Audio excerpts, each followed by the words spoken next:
3 миллионов брала, сразу товар вложили. У нас хорошо пошла работа. Прямо дети на улице ходят, ждут. На мою машину увидят, они говорят: «Вау, мороженое, мороженое». Некоторые маули, вот так.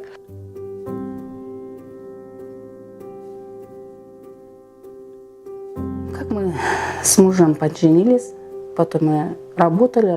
Мы же работали с первого грузчика, он там, и там я работала. У меня высшее образование нет. Когда я в школе учился, у меня сестра умерла, мама у меня сильно заболела, потом я высшее образование не получила. Как-то надо жить, это же везде зарплата мало, потом мы пошли на барахолку работать. Я помню, мы сняли на 25 тысяч вот такой маленький уголок.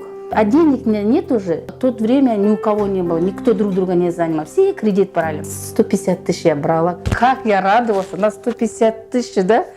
Много я принес. Тогда вот не такие же дорогие обувь продавали. И каждый год кредит берем, начнем. И потом мы пол-контейнер брали уже. Потом муж встретил друга. Работает грузчиком мороженое. Потом он сюда в Чилик товар возил. Здесь сидели другие люди. Он разговаривал, с этим оптовиком разговаривал, с этим оптовиком разговаривал. Про мороженое он узнал. Мне говорит: давай, говорит, Жанна, там магазин откроем. Мы в один день уехали сюда. Контейнер было, 2 машины, еще 1 машина была, дом было. Больше ничего не было. Первый год начала работать, не могла, трудно, надо много вложить, потому что товар каждый день надо. 3 миллионов брала, сразу товар вложили. У нас хорошо пошла работа. Вот это холодильник строил. Здесь где-то на 30 миллионов есть товар. Тонна где-то 25, вот так будет. Мороженое не хотите? Сейчас не только Чилик, Кеген, Райымбек район, полностью мое сейчас, до Кульсая.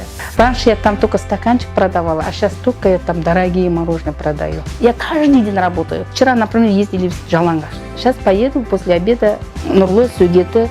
Вчера в Кульсай ездила, да? Вот так. Я сама работаю постоянно. Сложности были, потому что дорога длинная же. Зимой оставался на буран. Я думала, там умру я. Плакала. Буря страшная. Там 80 машин осталось. МЧС пришли, солдаты пришли спасать. Потом там знакомые в магазине узнали, что я на буре осталась. Они пришли туда машинам, КамАЗами спасать. Еле как нас спасли, вышли. Я выхожу, весь аул меня ждут. Я там плакала. До сих пор этот случай, да, я до сих пор плачу. Это жизнь. Мы дальше работаем, до сих пор больше такого не видела. Самая большая сумма, которую я 20 миллионов брала, где-то 3 миллионов я плачу в кредит. Еще за свет, мне общий расход где-то будет 4,5 миллионов. Ну, доход у меня 7 миллионов. Так, как мы уже наоборот точно работаем, да? Если нам надо дом, купим сейчас. Машину надо какой-нибудь, купить, сыну тоже. Мы для себя 2 дома построили. Один большой дом построили. Не здесь, там даже большой дом. Потом этот дом тоже построили мы для себя. 2-3 машины купили. Кредит надо брать, надо вложить, чтобы оттуда деньги вытаскивать. А если кредит брать, iPhone держать, от зарплаты туда платить, не хватает же. Ты 100 тысяч зарплаты получаешь, 50 тысяч куда хватит? Потом в долг лезет. Так не пойдет. Кредит брал, надо вкладывать, чтобы этот деньги тебе двойной приходил. Я так считаю.